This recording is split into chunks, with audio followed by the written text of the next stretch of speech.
চরিত্রহীন, লম্পট, লুচ্চা। তোর যদি এতই দেহ দরকার ছিল আমাকে বলতি, আমার দিকে তোকে দিয়ে দিতাম। তোকে কি আমি কম ভালোবাসছিলাম? তুই আমার সাথে এমনটা করতে পারলি? আমি চুপ হয়ে আছি। হঠাৎ একটা ব্যাগ আমার মুখের ওপর এসে লাগে। দেখতে পাই মা বাবা দুজনে দাঁড়িয়ে আছে। তারাই ব্যাগটা ছুঁড়ে মারে আমার মুখে। মা বাবা, তোমরা বিশ্বাস করো, আমি এমনটা কিছুই করিনি। ও প্রতিশোধ নেওয়ার জন্য এমন করেছে। ও হচ্ছে কবিরের। আর একটা বার তোর এই নোংরা মুখ দিয়ে আমাদেরকে মা বাবা ডাকবি না। আমাদের একটা সন্তান ছিল, সে মরে গেছে। তুই আর এই বাড়ির দিকে কখনো আসবি না।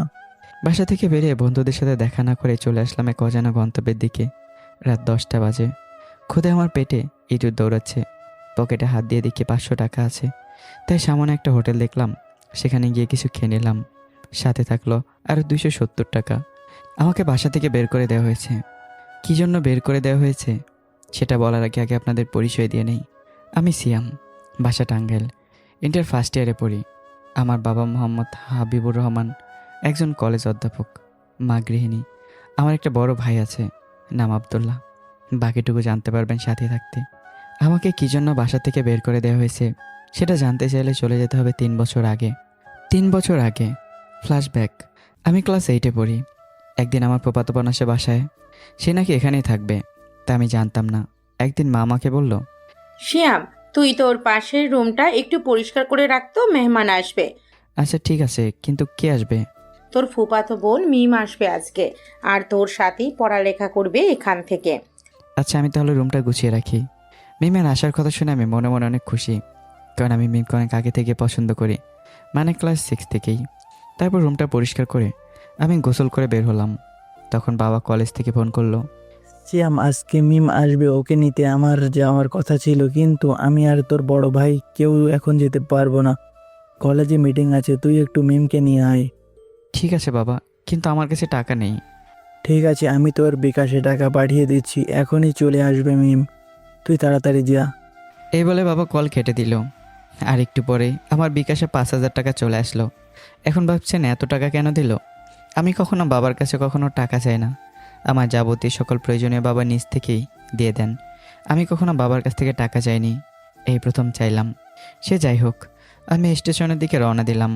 10 মিনিটে পৌঁছে গেলাম, কারণ কাছে ছিল স্টেশন। একটু পরে ট্রেন আসলো। ট্রেন থেকে একটা মেয়ে নেমে আমার কাছে এসে বলল, তুমি সিয়াম তো? হিজাবের কারণে চিনতে অসুবিধা হলেও চোখ দেখে চিনতে পারলাম, এটা মিম। হ্যাঁ, আমি সিয়াম। আর এমন ভাব করছো যেন আমি তোমাকে চিনতে পারবো না মিম। তুমি আমাকে কিভাবে চিনতে পারলে? মনে মনে বললাম, তোমার চোখ দেখে। আরে এটা তো সহজ ব্যাপার।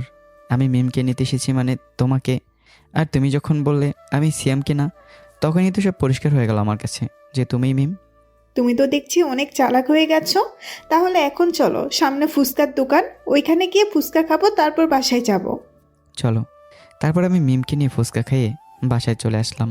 রাতে বাবা বলল, মিমি, তুমি কি সব কাগজপত্র নিয়ে এসেছো? হ্যাঁ মামা, সব কিছু নিয়ে এসেছি। তাহলে তো ভালোই। আর শ্যাম শোন, আমি হেড স্যারের সাথে কথা বলে রাখছি। তুমি কালকে সব কাগজপত্র নিয়ে যেয়ে মিমকে ভর্তি করিয়ে দেবে। ঠিক আছে বাবা। পরদিন আমি মিমকে নিয়ে ভর্তি করে দিলাম। তারপর আমরা দুজনেই ঠিকমতো স্কুলে যাই, একসাথে বেড়াতে যাই, সবসময় একসাথেই থাকি। আমি আর আগের মতো চুপচাপ শুধু পড়ালেখা করতাম না, পড়ালেখার পাশাপাশি সব কিছু এনজয় করতাম। মিম আসার পর আমার সব কিছু একদম পরিবর্তন হয়ে যায়। বলতে গেলে মিমকে আমি ভালোবেসে ফেলেছি। কিন্তু একটা দিনের পর সব কিছু বদলে যায়। আমরা যখন ক্লাস 10-এ উঠলাম, তখন স্কুলের কিছু বখাটে ছেলেরা মিমকে ডিস্টার্ব করতো। একদিন আমরা দুজনে স্কুলে একসাথে গেলাম, কিন্তু আমি একটু বন্ধুদের সাথে আড্ডা দিতে যাচ্ছিলাম, আর মিম যাচ্ছিল কমন রুমে। ঠিক তখনই বকাটে কবির মিমকে নিয়ে উল্টাপাল্টা কথা বলতে শুরু করে। আমি আর এক মুহূর্ত না দাঁড়িয়ে স্কুলের মাঠ থেকে স্টাম্প নিয়ে কবিরকে ইচ্ছা মতো পেটালাম। পেটাতে পেটাতে যখন রক্ত বের হয়ে যায়, তখন মিম আমাকে টেনে সরিয়ে নেয়। তখনই সেখানে স্যার আসে, এসে বলে, সিয়ামে এখানে কি হয়েছে? মারামারি করছিলে কেন? স্যার, ওরা মেয়েদের বাজে কথা বলছিল আর বাজে ইশারা করছিল, তাই ওদেরকে মেরেছি। আমি আগে কখনো মারামারি করিনি, তাই স্যার আমাকে কিছু না বলে ওদেরকে নিয়ে গেলেন। তারপর মিম আমাকে নিয়ে চলে এলো নদীর ধারে। তখন মিম আমাকে বলল, তুমি ওদের সাথে মারামারি করলে কেন? জানো তো ওরা খারাপ ছেলে, ওদের সাথে লাগতে গেলে কেন? ওরা তোমাকে নিয়ে আজে বাজে কথা বলবে কেন, তাই আমি ওদেরকে মেরেছি। আর তাছাড়া তাছাড়া কি? আমি দেখি নদীর ধারে কিছু ফুল ফুটে আছে। ফুলগুলো তুলে নিয়ে হাঁটু কেড়ে মিমের সামনে বসে খুব সাধারণভাবে বললাম, তোমাকে অনেক আগে থেকে ভালো লাগে। তোমার সাথে থাকতে থাকতে কখন যে ভালো লাগাটা ভালোবাসায় পরিণত হয়েছে সেটা বলতে পারিনি ভয়ে। যদি তুমি আমাকে ফিরিয়ে দাও তবে আজকে আমি সব ভয়কে জয় করেছি। আমি তোমাকে ভালোবাসি মিম, খুব খুব ভালোবাসি। মিম আমার হাত থেকে ফুল নিয়েই জড়িয়ে ধরে। এরপর দুজন দুজনের থেকে সরে গেলে মিম ঠাস করে আমার গালে একটা চড় মারে। এরপর বলে, আমিও তোমাকে অনেক আগে থেকে ভালোবাসি। তোমার মুখে ভালোবাসি কথাটা শোনার জন্য কতদিন অপেক্ষা করলাম, আর এই কথাটা বলতে এত সময় নিলে, তাই তোমাকে মারলাম শোনা। তারপর আবারও জড়িয়ে ধরলো। থাক থাক, মেরে আর আধিক্যতা দেখাতে হবে না এখন। আমার গালের 12টা বাজিয়ে দিল। আহারে আমার সোনা পাখিটা ব্যথা পেয়েছে। সরি, আসো একটু কাছে আসো, তোমাকে ঔষধ লাগিয়ে দেই। না থাক, এখন বাসায় চলো। আচ্ছা চলো। তারপর দুজনে বাসায় চলে আসলাম। দুপুরে আমি বাইরে যাচ্ছিলাম, তখন দেখলাম আমাদের বাসার সামনে 2টা ছেলে ঘুরঘুর করছে। আমার একটু সন্দেহ হয়, আমি একটু দূরে গিয়ে আমার বন্ধুদের ফোন করি। একটুবার মিজানা শাওন চলে আসে। তারপর আমরা পেছন থেকে গিয়ে ওদের ধরলাম। তারপর নদীর ধারে আমাদের আড্ডা দেওয়ার জায়গায় নিয়ে আসলাম। আমি জিজ্ঞাসা করলাম ওদের, বল আমাদের বাসার সামনে কি করতেছিলি তোরা দুজন? ওই কিছু না তো। মিজান একটা রড নিয়ে তো, এদের মেরে নদীতে ফেলে দেব। আচ্ছা 1 মিনিট। না না ভাই, বলছি ভাই, কবির ভাই এই কাজটা করতে বলেছে। আমাদের মিমাপুকে তুলে নিয়ে বিয়ে করতে চায় কবির ভাই, তাই মিমাপুর উপর নজর রাখতে বলছে। সব বলে দিলাম, আমাদের ছেড়ে দিন। মিজান শাওন, সবাইকে এখানে আসতে বল। আচ্ছা। এরপর আমাদের সব বন্ধু বান্ধবরা চলে আসলো। তোদের ডেকেছে এখানে একটা কারণে। ওই যে কবির আছে না, ক্লাস 10-এ 2বার ফেল করে শুধু ওর বাবার জোরে স্কুলে টিকে আছে, ও মিমকে তুলে নেওয়ার জন্য লোক পাঠিয়েছিল। কি বলিস? আমাদের তো আর চুপ থাকলে হবে না। তা লোকগুলোকে আটকাতে পেরেছিস তো? হ্যাঁ, ওদের পেছনে বেঁধে রেখেছি। আচ্ছা, যে কারণে ডাকলাম, কবির আজকে মিমকে, কালকে তো তোদের বোনকেও টার্গেট করতে পারে। এখন আমাদের মাঠে নামতে হবে, কি বলিস? ঠিক আছে, কাল থেকে স্কুলে কোনো অন্যায় হতে দিব না। তাহলে ওদেরকে কয়েকটা ডান্ডা মেরে দে, যাদের আটকে নিয়ে এসেছিলাম। আমি একটু বাসায় যাব। আচ্ছা যা তুই। তারপর আমি বাসায় চলে আসলাম। ওই দিনের পর থেকে আমাদের ফ্রেন্ড সার্কেলের সবাই স্কুল এবং কলেজের সব অন্যায়ের বিরুদ্ধে প্রতিবাদ করতে থাকি। এর ফলে কবিরের সঙ্গে অনেকবার মারামারি হয়, কিন্তু কবিরকে মার খেতে দেখে একজনের সহ্য হয় না। আড়াল থেকে প্রতিশোধ নেওয়ার জন্য মরিয়া হয়ে ওঠে, কিন্তু কোনো সুযোগ পায় না। তাই একটা প্ল্যান করে আমার সাথে বন্ধুত্ব করার চেষ্টা করে। দেখতে দেখতে আমাদের এসএসসি পরীক্ষাও চলে আসে। আমি সারাদিন যাই করি, কিন্তু মিমকে সময় দিতে আর নিজের পড়াশোনা করতে বলি না। পরীক্ষার পর এরপর এসএসসি পরীক্ষায় দুজনে ভালো ফলাফল করি, আর আমার বন্ধুরা ভালো ফলাফল করে। মিম আর আমার সম্পর্ক অনেক গভীর হয়। দুজন দুজনকে ছাড়া থাকতেই পারি না। আমরা সবাই একই কলেজে ভর্তি হই, নিয়মিত ক্লাস করতে থাকি। আমাদের স্কুলের সাথে কলেজ, সেই কলেজে ভর্তি হয়েছি সবাই, তাই সব কিছুই পরিচিত, তাই কোনো সমস্যা হয়নি। একদিন মিম আর আমি বসে আছি, একটু পর একটা মেয়ে আসলো, এসে বলল, হ্যালো, আমি মারিয়া। আমি এই কলেজে নতুন, তাই আমার কোনো বন্ধু নেই। আমার বন্ধু হবেন? বন্ধু হতে আসছো আবার আপনি করে বলছো, এটা কেমন কথা? বন্ধুত্ব করতে চাইলে তুই করে বলতে হবে। ও সরি। আচ্ছা ঠিক আছে, তুই করি বলবো। একটু অপেক্ষা করো, আমাদের আরও বন্ধু বান্ধব আছে, সবার সাথে পরিচয় করিয়ে দেই। একটু পর সবাই আসলো। মারিয়া নামের মেয়েটাকে সবার সাথে পরিচিত করিয়ে দিল মিম। তারাও বন্ধু হয়ে গেল। তারপর সবাই ক্লাসে চলে গেল। ক্লাস শেষ করে মিম আর সিয়াম চলে গেল বাসায়। এরপর মারিয়া জিজ্ঞাসা করলো শাওনকে, আচ্ছা শাওন, মিমার সিয়ামের মধ্যে কি কিছু চলে নাকি? মানে দুজনে কি রিলেশনে আছে? হ্যাঁ, ওরা দুজন লাভ বার্ড, সারাদিন একসাথেই থাকে। আরও কিছুক্ষণ গল্প করে মারিয়া ওদের কাছ থেকে বিদায় নিয়ে চলে যায়। মারিয়া বাসায় যেতে যেতে মনে মনে বলে, ধীরে ধীরে কাজ করতে হবে, তারপর দেখাবো আমার ভাইকে মারার পরিণাম। এদিকে পরদিন আমি মিমকে বললাম, জান আজকে তুমি একাই চলে যাও, আমার আসতে একটু লেট হবে। ওদের সবাইকে ডেকেছি একটু কাজে। আচ্ছা। তুমি বাসায় কোনোভাবে ম্যানেজ করো, আমি চলে গেলাম বন্ধুদের সঙ্গে একটা জরুরি ব্যাপারে কথা বলতে। এদিকে মিম একাই কলেজে চলে গেল। মিমকে কলেজে একা ঢুকতে দেখে মারিয়া কাকে যেন কল করলো। একটু পর কবির চলে আসলো। মিম ক্যান্টিনে বসে ফুচকা খাচ্ছিল। এমন সময় কবির এসে বিভিন্নভাবে ডিস্টার্ব করতে থাকে তাকে। এক পর্যায়ে মিম চলে আসতে নিলে সেখান থেকে কবির মিমের ওড়না ধরে টান দেয়। এমন সময় আমি আর বন্ধুরা সেখানে গিয়ে কবিরকে ইচ্ছা মতো পেটাতে থাকি। এক পর্যায়ে আমি জুতো খুলে কবিরকে জুতা দিয়ে পেটাতে পেটাতে কলেজ থেকে বের করে দেই। এটা থেকে একজন রাগে গজগজ করতেছে। আজকে প্রতিশোধ নিতে চায় নিজের ভাইয়ের অপমানের। আমি কবিরকে মেরে কলেজ থেকে বের করে দিয়ে মিমকে একটা রিক্সায় করে বাসায় পাঠিয়ে দিলাম। তারপর একটা জায়গায় শান্তভাবে বসে নিজের রাগ কমানোর চেষ্টা করছিলাম। কিছুক্ষণ পরে আমি ক্লাসের দিকে যাচ্ছিলাম, তখনই মারি আমার হাত ধরে একটানে একটা ফাঁকা ক্লাসের ভেতর নিয়ে যায়। তারপর দরজা আটকে নিজের কাপড় ছিঁড়তে ছিঁড়তে বলে, তুই আমার ভাইকে অপমান করে আসছিস, কিছু বলিনি। আজকে একদম বেশি বেশি করে ফেলেছিস, এর সাজা আমি তোকেই দেব। এই বলে চেঁচামেচি শুরু করলো। প্লিজ আমাকে অন্য যে কোনো শাস্তি দিয়ে আমি রাজি, কিন্তু আমার এই ক্ষতিটা করিস না দয়া করে। কিন্তু মারিয়া তার মানল না। এক পর্যায়ে কলেজে সবাই চলে আসলো। মারিয়া কান্না করে সবাইকে বলছে আমি নাকি ওর ইজ্জত লুটে নিতে চেয়েছি। সবাই আমাকে দোষারোপ করছে, আমার কথা কেউ বিশ্বাস করছে না। কলেজে সবাই আমাকে ভুল বুঝছে, সবাই আমাকে দর্শক ভাবছে। এক পর্যায়ে স্যার এসে আমাকে হেড স্যারের রুমে নিয়ে গেল। তখন স্যার বললেন, সিয়াম, তোমার কাছ থেকে এটা আশা করিনি। কলেজের সবচেয়ে ভদ্র ছেলেদের মধ্যে যে একজন, তার কাছ থেকে এমন একটা আমার মুখে বলতে লজ্জা করছে। তোমার বাবা এই ঘটনা দ্বারা কতটা লজ্জা অপমানিত এখান থেকে চলে গেছে জানো। তোমাকে পুলিশে দিতে চাচ্ছিলাম, কিন্তু তোমার এর আগে কখনো খারাপ রেকর্ড নাই, দেখিয়ে দিলাম না। এই নাও তোমার টিসি। তোমাকে আমাদের কলেজে রাখা সম্ভব না। আমি কিছু বলতে পারছি না, আমার হাত পা অবশ হয়ে গেছে। আশেপাশে কোনো বন্ধুদেরও দেখছি না। কোনো মতে বাসার দিকে রওনা দিলাম। বাসায় পৌঁছে কলিং বেল দেব, এমন সময় দেখি মিম দরজা খুলল। সে কান্না করতে করতে তার চোখ ফুলে লাল হয়ে গেছে। মিম আমার কলার ধরে বলল, চরিত্রহীন, লম্পট, লুচ্চা, তোর যদি এতই দেহ দরকার ছিল আমাকে বলতি, আমার দিকে তোকে দিয়ে দিতাম। তোকে কি আমি কম ভালোবাসছিলাম? তুই আমার সাথে এমনটা করতে পারলি? আমি চুপ হয়ে আছি। হঠাৎ একটা ব্যাগ আমার মুখের ওপর এসে লাগে। দেখতে পাই মা বাবা দুজনে দাঁড়িয়ে আছে। তারাই ব্যাগটা ছুঁড়ে মারে আমার মুখে। মা বাবা, তোমরা বিশ্বাস করো, আমি এমনটা কিছুই করিনি। ও প্রতিশোধ নেওয়ার জন্য এমন করেছে। ও হচ্ছে কবিরের। আর একটা বার তোর এই নোংরা মুখ দিয়ে আমাদেরকে মা বাবা ডাকবি না। আমাদের একটা সন্তান ছিল, সে মরে গেছে। তুই আর এই বাড়ির দিকে কখনো আসবি না। এভাবেই আমাকে বাসা থেকে মিথ্যা অপবাদ দিয়ে বের করে দেওয়া হলো।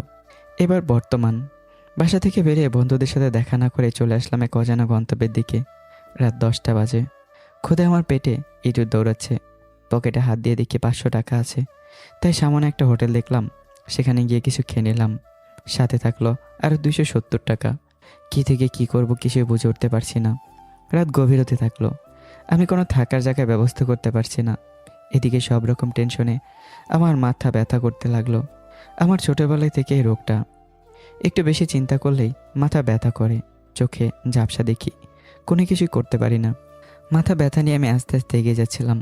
মাথা ব্যথা তো প্রচণ্ড বেশি হতে থাকলো। তাই আমি ফুটপাতে একটা জায়গায় বসলাম। ব্যাগটা খুলে দেখি ব্যাগে কিছু আছে নাকি। ব্যাগে দেখলাম এক সেট কাপড় আমার, আর কিছু টাকা। দেখলাম 5000 টাকা আছে। আমি টাকাগুলোকে খুব যত্নে রাখলাম। আশেপাশে তাকিয়ে দেখি কেউ নেই। হঠাৎ কিছুক্ষণ পর 2-1টা করে গাড়ি যাচ্ছে। আমার মাথা ব্যথা প্রচণ্ড তীব্র হচ্ছে। তাই আমি ওষুধ কিনতে পেছনের দিকে যেতে থাকলাম। কখন যে ফুটপাত থেকে রাস্তায় চলে এসেছে খেয়াল নেই। হঠাৎ একটা গাড়ি এসে আমাকে সজোরে ধাক্কা মেরে চলে যায়। আশেপাশে কেউ ছিল না। আমার চোখ দুটো বন্ধ হয়ে আসছিল। আর কিছু বলার আগে চোখ দুটো বন্ধ হয়ে গেল। অন্যদিকে মারি আমাকে ফাঁসিয়ে বাসায় গিয়ে আনন্দ উল্লাস করতে থাকে। কবির বলে, এখন পথের কাটা শ্যাম নেই, নিমকে জোর করে তুলে নিয়ে বিয়ে করব আমি। ভাইয়া, তোর জন্য এত কিছু করলাম, এর বদলে আমি কিছু পাবো না? পাবি পাবি, সব কিছুই পাবি। আগে আপাতত তুই একটু ঘুরে আয় কোনো জায়গা থেকে। তোর এই ট্যুরের সব টাকা আমি দেবো। ঠিক আছে ভাইয়া, আমি তাহলে কালকেই চলে যাব, একটা লম্বা ট্যুর দেব। এদিকে আমার বন্ধুদের কানে এসব খবর চলে যায়। তারা আমাকে খুঁজতে থাকে সব জায়গায়, কিন্তু আমাকে কোনো জায়গায় খুঁজে পায় না। তাদের মনে হয় কলেজের তো সকল রুমেই সিসিটিভি লাগানো আছে, সিসিটিভির ফুটেজ চেক করলেই তো হয়। তারপর আমার বন্ধুরা সবাই কলেজে চলে যায়, আমার কোনো খোঁজ পায় না। কলেজে এসে রুমে যায়, গিয়ে দেখে ওই রুমে সিসিটিভি ক্যামেরা আছে, কিন্তু নষ্ট অবস্থায়। তাদের সব আশা নিমেষেই ভঙ্গ হয়ে যায়। কিন্তু বারান্দায় সিসি ক্যামেরাটা এখনও চলছে। তাই তারা হেড স্যারের কাছে অনুমতি নিয়ে সিসিটিভি ক্যামেরার ফুটেজ দেখতে যায়। হেড স্যার বলে, তোমাদের মতো আমরাও একই আশা করি সিয়াম নির্দোষ অপমানিত হবে।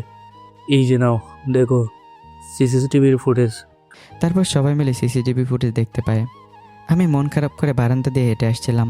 তখনই মারিয়া আমাকে আচমকা টান মেরে রুমের ভেতর নিয়ে যায়। এই দৃশ্যটা দেখার পর সবাই স্তব্ধ। আমাকে সবাই দোষী ভাবলো, অথচ আমি তো নির্দোষ। এসব কাহিনী আমার বাবার পেছন থেকে শুনলো।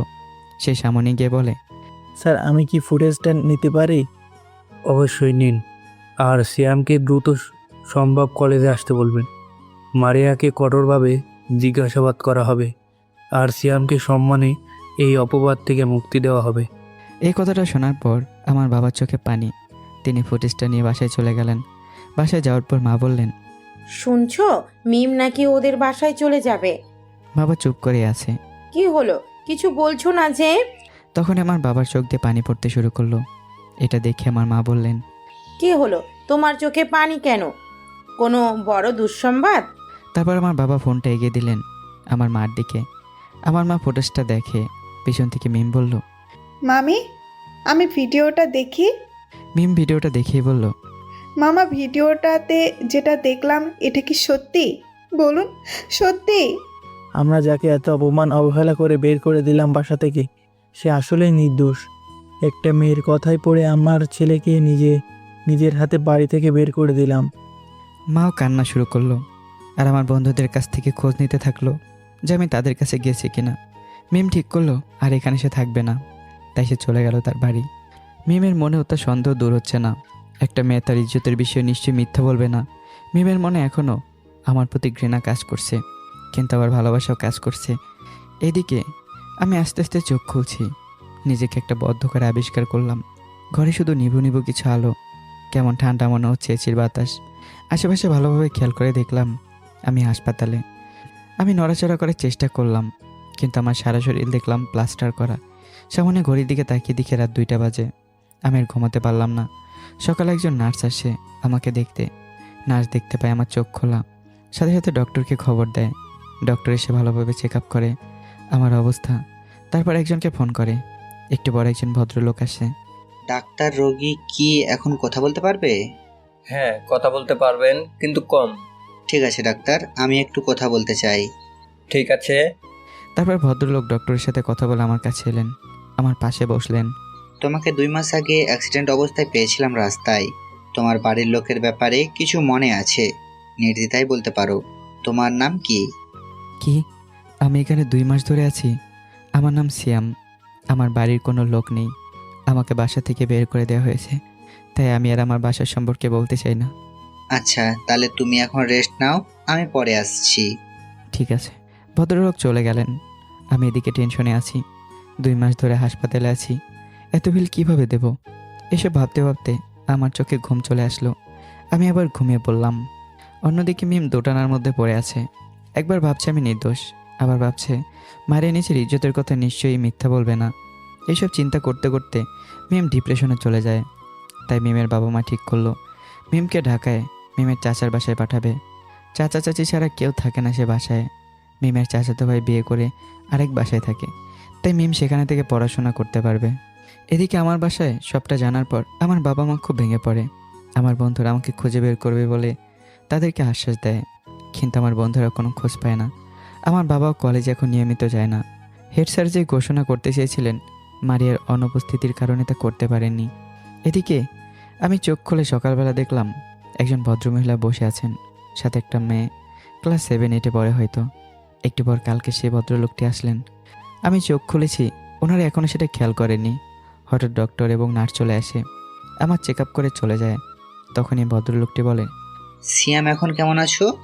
আলহামদুলিল্লাহ, আগের থেকে অনেক ভালো অনুভব করছি। আমাদের পরিচয় দিতে তোমাকে দেওয়া হয়নি। আমার নাম মোহাম্মদ আব্দুর রহমান। আমার পাশে যে কে দেখছেন উনি হচ্ছেন তোমার আন্টি, আর এ হচ্ছে আমার মেয়ে নাবিলা। আমি ঢাকাতেই থাকি আর একটা বিজনেস করি। আশা করি সবাইকে চিনতে পারবে। আমাকে আঙ্কেল বলে ডাকতে পারো। আসসালামু আলাইকুম আন্টি। ওয়ালাইকুম আসসালাম। তোমার ব্যাপারে তো কিছুই বললে না বাবা। কালকে জিজ্ঞেস করেছিলাম, কিছু বলতে চাই না। আমার মনে হয় আমাদের জোর করা ঠিক হবে না। বাবা, আমি তো তোমার মায়ের মতো, আমার কাছে সবটা বলো। মায়ের কাছে কিছু লুকাতে নেই। আমি ভাবলাম ওনারা আমাকে বাঁচিয়েছেন, কেমন করে মিথ্যা বলি। আচ্ছা আন্টি, বলছি, তাহলে শুনুন। তারপর সবটা খুলে বললাম। সবটা শুনে সবার চোখে দিকে পানি। আমি যে কখন কান্না করে দিছি বলতে পারলাম না। তখন আন্টি বললেন, কে বলছে তোর কেউ নাই? আমরাই তোর বাবা মা। তোর মতো আমাদেরও একটি ছেলে ছিল, বন্ধুদের সাথে বেড়াতে গিয়ে পানিতে পড়ে মারা যায়। একটাবার মা বলে ডাক না বাবা। আম্মু। তারপর সবাই আমাকে জড়িয়ে ধরলো। নাবিলা বলল আন্টিকে, মা, এইটা কি আমার ভাইয়া? হ্যাঁ মা, এটাই তোর ভাইয়া। সব সময় আমাদের আব্বু আম্মু বলে ডাকবি। ঠিক আছে আব্বু। তাহলে আমি ডাক্তারের সাথে কথা বলে আসি, তোমাকে কবে রিলিজ দিতে পারবে। বলে আব্বু সেখান থেকে চলে গেল। আমি আম্মুর সাথে আর নাবিলার সাথে কথা বলছিলাম। কথা বলতে বলতে বুঝতে পারলাম ওনারা সবাই অনেক ভালো। যেখানে নিজের বাবা মামাকে বলবো যে বাসা থেকে বের করে দিল, এখানে এরা আমাকে নিজের সন্তান হিসেবে গ্রহণ করে নিল। একটু পর আব্বু ডাক্তারের কাছে কথা বলে আসলো। মুখটা দেখে বোঝা যাচ্ছে মন খারাপ। আম্মু জিজ্ঞাসা করলো, কি হলো, তোমায় এমন দেখাচ্ছে কেন? ডাক্তার কি বললো? ডাক্তার বলল সিয়ামের পা দুটো খুব বাজেভাবে ভেঙে গেছে, তবে জোড়া লাগবো, কিন্তু সেটা অনেক সময় প্রয়োজন, 1 থেকে 1.5 বছর সময় লাগতে পারে। আর আমরা চাইলে সিয়ামকে বাড়ি নিয়ে যেতে পারি 1 সপ্তাহ পর। তাহলে 1 সপ্তাহ পর বাসায় নিয়ে যাব। অন্যদিকে মারিয়া ট্যুর থেকে ফিরে আসে। সেটা দেখতে পায় আমার বন্ধুরা। মারিয়ার পিছু নেয়। মারিয়া সোজা চলে যায় একটা কফি শপে। আমার বন্ধুরা পিছু নিয়ে সেখানে চলে যায় এবং তাদের সকল কর্মকাণ্ড রেকর্ড করতে থাকে। মারিয়া একটা ছেলের সাথে বসেছিল। ছেলেটি মারিয়াকে বলে, এতদিন আমি তোমাকে জিজ্ঞেস করলাম কি কারণে আর তুমি ট্যুরে গিয়েছিলে, আমাকে তো বলোনি, এখনই বলো। আরে বলছি তখন ফোনে কথা বলা উচিত হবে না বলেই বলিনি। আমাদের কলেজে একটা ছেলে আছে, নাম হচ্ছে সিয়াম। আমার ভাই কবিরকে তো চেনো? আমার ভাই একটা মেয়েকে পছন্দ করত, কিন্তু বারবারই বাধা হয়ে দাঁড়াতো সিয়াম। তাই একটু অভিনয় করে সিয়ামের নামে ধর্ষণের মিথ্যা অপবাদ দিয়ে ওকে বাসা থেকে প্লাস কলেজ থেকে বের করে দিয়েছি। তাই কবির আমাকে টাকা দিয়েছে, সে টাকা দিয়েই এত বড় একটা ট্যুর দিয়ে আসলাম। সব রেকর্ডিং নিয়ে আমার বন্ধুরা চলে যায় প্রিন্সিপাল স্যারের কাছে। সব প্রমাণ জমা দেয় তারা। প্রিন্সিপাল স্যার সবাইকে ডেকে পাঠায়। কালকে সকল শিক্ষার্থীকে কলেজে উপস্থিত থাকার জন্য আদেশ করে। সবার সামনে এটার বিচার হবে। এদিকে মিমের বাবা মা মিমকে তার চাচার বাড়ি পাঠিয়ে দেয়। তাই মিমের আসল সত্যটা জানা হয় না। পরদিন কলেজে প্রিন্সিপাল সবার সামনে মারিয়ার বাবা কবির আর মারিয়াকে সব কিছু জিজ্ঞাসা করে, কিন্তু সবার সামনে মারিয়া সব কিছু অস্বীকার করে। তখন প্রিন্সিপাল স্যার আমার বন্ধুদের দেওয়া ভিডিও রেকর্ডিংটা সবার সামনে দেখায় এবং বলে, তোমরা যদি এরপরও মিথ্যা বলার চেষ্টা করো, আমি পুলিশ সে রাতে তোমাদের দিতে বাধ্য হব। স্যার, আমি সব কিছু বলছি সবার সামনে, তাও পুলিশে দিয়েন না। তারপর মারিয়া সবার সামনে দোষ স্বীকার করে এবং সবার কাছে ক্ষমা চায়। কলেজের সবাই অবাক হয়ে যায়। তারা ভাবতে থাকে আমাকে কত কথা শোনালো তারা। সবাই এখন অনুতপ্ত। মারিয়ার কবিরকে ওয়ার্নিং দিয়ে ছেড়ে দেওয়া হয়। মারিয়ার বাবা খুব লজ্জিত হয়ে চলে যায় সেখান থেকে। অন্যদিকে আমার বাবা মা অনেক কান্না করে নিজেদের কাজের জন্য। আমাকে বলবো যে বাসা থেকে তাড়িয়ে দেওয়া। আমার বন্ধুরা আমার বাবা মাকে সান্ত্বনা দিচ্ছে, কিন্তু কিছুতে তারা শান্ত হতে পারছে না। তখন উপায় না পেয়ে আমার বন্ধুরা আমার বড় ভাই আবদুল্লাহকে ফোন করে সবটা জানায়। আবদুল্লাহ ঢাকায় একটা বিজনেস শুরু করে বন্ধুদের সাথে, তাই 3-4 মাস ধরে বাসায় আসেনি। আমার বন্ধুরা যখন সবটা জানায় তখনই সে টাঙ্গালের উদ্দেশ্যে রওনা দেয়, সাথে আয়শাও। আয়শা হচ্ছে আবদুল্লাহর গার্লফ্রেন্ড। এদিকে আমাকে হাসপাতাল থেকে 1 সপ্তাহ আগেই নিয়ে আসা হয়েছে নাবিলাদের বাসায়। আমাকে একটা হুইল চেয়ারে বসানো হলো। আমি এটাতে খুব ভালোভাবে চলাচল করতে পারি। আব্বু আম্মু, তোমরা আমাকে এভাবে আদর যত্ন করছো, তোমাদের এই ঋণ আমি কীভাবে শোধ করবো তা আমার জানা নেই। মা বাবা যখন ডেকেছিস আবার ঋণের কথা মুখে আনছিস কেন? তুই আমাদের সন্তানের মন না, আমাদের সন্তানই। আর সন্তান কখনো মা বাবার কাছে ঋণী থাকে না। এই বলে তারা আমাকে জড়িয়ে ধরে। আমি আস্তে আস্তে সুস্থ হতে থাকি। অন্যদিকে আমার বন্ধুরা আমার বাবা মাকে বুঝিয়ে বাসা পাঠিয়ে দেয় এবং প্রিন্সিপাল স্যার আমার বাবাকে কিছুদিনের ছুটি দেয়। আমার ভাইয়া বাসায় আসে, সাথে আয়শাও এসে দরজায় নক করে। বাবা দরজা খোলে। তখন ভাইয়া বলে, বাবা কেমন আছো? বেশি ভালো না রে বাবা। টেনশন করো না, আমি সব জানি। শিয়াম একদিন না একদিন ফিরে আসবে আমাদের কাছে। আগে ভিতরে গিয়ে রেস্ট নে। আর এটা কে? বাবা ওর নাম হচ্ছে আয়েশা। দুইজন দুজনকে পছন্দ করি এবং ভালোবাসি। আমাদের এখানে আসার একটা কারণ হচ্ছে তোমাদের সাথে আয়েশার দেখা করানো। আসসালামু আলাইকুম আঙ্কেল। ওয়ালাইকুম আসসালাম। আচ্ছা আবদুল্লাহ, তাহলে ওকে একটা রুম দেখিয়ে দে, আর তুই ফ্রেশ হয়ে নিচে আয়। আমার মা তো রান্নাঘরে রান্না করছিল। ভাই আসছে তাই আরও রান্না করতে লাগলো। যেহেতু ভাইয়ার আস্তে আস্তে বিকাল হয়ে গেছিল, তাই বিশ্রাম নিয়ে একদম রাতে সবার সাথে কথা হয় ভাইয়ার। বাবা মা, দেখো, শ্যামের সাথে যা হয়েছে এটা একটা অ্যাক্সিডেন্ট, ভুলে যাও, অসুবিধা নাই। শ্যামকে খুঁজে বের করব আমরা। হয়তো একটু অভিমান করে চলে গেছে কোনো জায়গায়, 2-4-6 মাস পর রাগ অভিমান কমলেই চলে আসবে। ঠিক বলেছিস, হয়তো কোনো বন্ধুর বাড়িতে গেছে, আমাদেরকে বলতে বারণ করেছে। এইসব কিছু বলার পর আয়েশার ব্যাপারে সব কিছু মেনে নেয় আমার বাবা মা। ভাইয়ার সাথে আয়েশার বিয়ে দেওয়া হবে কিছুদিন পর আমি বাসায় ফিরে আসলে। ভাইয়া আসার পর আমার বাবা মার অপরাধবোধ অনেকটাই কমে গেছে। দেখতে দেখতে কেটে যায় 5 মাস। 5 মাস পর এখন আমি হুইল চেয়ারে চলাচল করি, দুহাত দুপাশে লাঠির সাহায্যে কিছুটা পথ অতিক্রম করতে পারি। তাই আব্বু ঠিক করলো আমাকে কলেজে ভর্তি করে দেবে। যেহেতু আমার কাছে সব কিছু ছিল, টিসিও, আমি বাসায় পড়ালেখা করব যতদিন পর্যন্ত কলেজে না যেতে পারি, পরীক্ষাও দেব। তাই আমি আর আপত্তি করলাম না। আমি রাজি হয়ে গেলাম কলেজে ভর্তি হওয়ার জন্য। আর আমার বোন নাবিলা, সে ভর্তি হলো ক্লাস 8-এ আমার কলেজের পাশের স্কুলে। এভাবে আমি সব কিছু ভুলে পড়ালেখা করতে চাই। মিমের দেওয়া কষ্টটুকু আমি ভুলে যেতে চাই। যে আমাকে সন্দেহ করে, কোনো প্রকার যাচাই না করেই আমাকে জাজ করে, তার সঙ্গে অন্তত সম্পর্ক রাখা যায় না। আমি পুরোপুরিভাবে মিমকে বলার চেষ্টা করছিলাম, কিন্তু পারি না। এদিকে মিম নিজের সকল প্রকার যোগাযোগের মাধ্যম বন্ধ করে রেখেছে। নিজেকে কিছুটা স্বাভাবিক করে পড়ালেখায় ফোকাস করে। আমার সকল চিন্তা সে মাথা থেকে ঝেড়ে ফেলে, কিন্তু তাও রাতে ঘুমাতে পারে না। সব সময় নিজের অজান্তে আমার কথা ভাবে, সত্যি কি আমি অপরাধী কিনা। এদিকে প্রায় 1 বছর হতে চলেছে, আমার কোনো খোঁজ নেই। তাই ভাইয়াকে বিয়ে করাতে যাচ্ছেন বাবা মা, কারণ আমার শূন্যতা আয়েশা কিছুটা হলে পূরণ করতে চেষ্টা করবে। তাই ভাইয়া আর আপত্তি না করে বিয়ে করতে রাজি হয়ে যায়, আর তাদের বিয়েটাও হয়ে যায়। বড় ভাইয়ের বিয়েতে সবাই অনেক খুশি, সাথে একটু কষ্ট পাচ্ছে মনে মনে। আমি থাকলে কত ভালো হতো, কত আনন্দ করতে পারতাম। ভাইয়ের বিয়ের দাওয়াত মিমকে দেওয়া হয়েছিল, কিন্তু মিম আসেনি। কিন্তু তার বাবা মা এসেছিল। ওনারা আমার ব্যাপারে সবটা জানেন না, তাই আমার ব্যাপারে কোনো কিছু তারা জিজ্ঞাসাও করেননি। এদিকে আমার পড়ালেখা ভালোই চলছিল। আমি এখন সব কিছু মানিয়ে নিতে শিখে গেছি। আস্তে আস্তে হাঁটতে পারি হুইল চেয়ার ছাড়াই। এই পরিবারে সবাই অনেক ভালো, সবচেয়ে বেশি আমাকে সবাই ভালোবাসে। নাবিলাও আমাকে ছাড়া সে কিছুই বোঝে না। সব মিলে অনেক ভালোই আছি। আমাকে অতীত মনে করার সুযোগই দেয় না কেউ। এভাবে দেখতে দেখতে 2টা বছর কেটে যায়। আমি এবার এসএসসি দেব, তাই সব কিছুর ব্যবস্থা করে টেস্ট পরীক্ষা দেব। বিগত 2 বছরে একদিনও কলেজে যাইনি পরীক্ষা ছাড়া। তাই এবার ঠিক করলাম পরীক্ষার আগে যে কয়েকদিন সম্ভব কলেজে যাব। বলে রাখা ভালো, নাবিলা এবার এসএসসি পরীক্ষা দেবে। আমি আব্বু আম্মুকে বললাম, আব্বু আম্মু, আমি কলেজে যেতে চাই, যেহেতু আমি এখন হাঁটতে পারি একাই। কলেজে যাবে ভালো কথা। আমি তোমার বন্ধু, মানে তোমাদের প্রিন্সিপাল স্যারকে বলে দেব। কোনো অসুবিধা হলে প্রিন্সিপাল স্যারকে জানাবে। তাহলে আমি কালকে থেকে কলেজে যেতে চাই। আচ্ছা, যাও। আমি ঠিক আছে বলে সেখান থেকে চলে এলাম। আমার রুমে যাওয়ার সময় দেখলাম নাবিলার রুমে সে মন খারাপ করে বসে আছে। আমি নক করলাম। কে ওখানে? আমি। ও ভাইয়া, ভেতরে আসো। ভেতরে আসতেই নক করতে হয় নাকি আমার রুমে? যে কারো রুমে যাওয়ার আগে নক করতে হয়, সে হোক ছোট কিংবা বড়। মনে থাকবে? মনে থাকবে। তাহলে বল, এখন মন খারাপ কেন তোর? ভাইয়া, তুমি ফোন চালাও না দেখি। আমিও ফোন কিনতে পারছি না, তাই মন খারাপ। আমি নাবিলার মাথায় হাত বুলিয়ে দিতে দিতে বললাম, আরে এই ছোট্ট কারণে মন খারাপ? আমি কাল থেকে কলেজে যাচ্ছি, তখন তো আমার ফোন লাগবে। তখন আমি তোর জন্য একটা কিনবো, ঠিক আছে? সত্যি ভাইয়া, আমার জন্য কিনবা ফোন? হ্যাঁ কিনবো, তবে এক শর্ত আছে।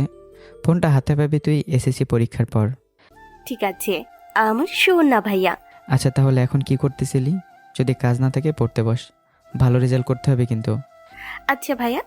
তারপর আমি চলে এলাম নাবিলার রুম থেকে। বিকেলে মার্কেট থেকে সব প্রয়োজনীয় জিনিস কিনলাম, সাথে 2টা ফোন। রাতের বেলা সব কিছু গুছিয়ে নিয়ে রাখলাম। সকালে সবার সাথে নাস্তা করে কলেজে যাওয়ার জন্য বেরিয়ে পড়লাম। কলেজে গিয়ে প্রিন্সিপাল স্যারের সাথে দেখা করে সব কিছু কমপ্লিট করলাম। 1 সপ্তাহ পর থেকে আমাদের টেস্ট পরীক্ষা, তাই সকল প্রকার কাগজপত্র জমা দিয়ে ক্লাস করে চলে আসলাম বাসায়। এভাবে টেস্ট পরীক্ষা দিলাম। এখন শুধু এসএসসি পরীক্ষার বাকি। অন্যদিকে মিমও পরীক্ষা দেবে, তাই সে সবার সাথে দেখা করার জন্য আসে। আমাদের বাড়িতেও আসে। এসে জানতে পারে ভাইয়া বিয়ে করেছে, তাই মিম তার মামিকে মানে মাকে বলে, আমি আমি কি এতটাই পর হয়ে গেছি? আব্দুল্লাহ ভাইয়াকে বিয়ে করালে তখন আমাকে বললেও না, আমি কিন্তু রাগ করেছি। আমার মা কিছু বলবে তার আগেই আমার মা বলে, তোকে বলিনি কে বললো? তুই তো সব কিছু বন্ধ করে রাখছিলি, তাই জানতে পারিস নাই। ঠিক বলেছেন। আমি কত ফোন করলাম, ফোন বন্ধ। ওদের দুজনের কেউই জানে না। তখনই মার চোখে পানি চলে আসে আর মিম বলে, মামি তুমি কান্না করছো কেন? আমার ভালো লাগছে না কিন্তু। আচ্ছা আমি আসি একটু, তোমরা বসো, আমি এক্ষুনি চলে আসবো। এই বলে আমার মা চলে গেল সেখান থেকে। তখন মিম ওর মাকে জিজ্ঞাসা করে, মা, মামি কান্না করলো কেন? তুই তো সব কিছু বন্ধ করে রেখেছিলি, তাই জানতে পারিস নাই ওই দিন সিয়ামকে ফাঁসানো হয়েছিল, তাই তোর মামি এরকম কান্না করেছিল। ফাঁসানো হয়েছিল মানে? হ্যাঁ, ফাঁসানো হয়েছিল। সবটা শুনে মিম একদম স্তব্ধ হয়ে যায় এবং কোনো মতে বিদায় নিয়ে বাসায় চলে যায়। নিজেকে সান্ত্বনা দিতে থাকে এবং পরীক্ষার প্রস্তুতি নিতে থাকে। আমার বাসা থেকে আসার আগে বলে এসেছে পরীক্ষার পর এখানে কিছুদিন থাকবে মিম। এদিকে আমার আর নাবিলার পরীক্ষা শুরু হয়। দুজনে পরীক্ষা দিতে থাকি। সবাই মিলে প্ল্যান করি পরীক্ষার পর বেড়াতে যাব। প্রত্যেকটা পরীক্ষা দুজনে মিলে খুব ভালোভাবে দিতে থাকি। দেখতে দেখতে পরীক্ষা শেষ। তাই একদিন রুমে বসে ফোন চালাচ্ছিলাম। খুব কষ্টে আমার আগের আইডিতে লগ ইন করার চেষ্টা করলাম। বারবারই ব্যর্থ হলাম, কারণ পাসওয়ার্ডটা ভুলে গেছি। এমন সময় দরজায় নক। বাইরে কে? ভেতরে আসো। নাবিলা ভেতরে আসলো আর বলল, ভাইয়া আমার ফোনটা তো দিলে না, পরীক্ষা তো শেষ।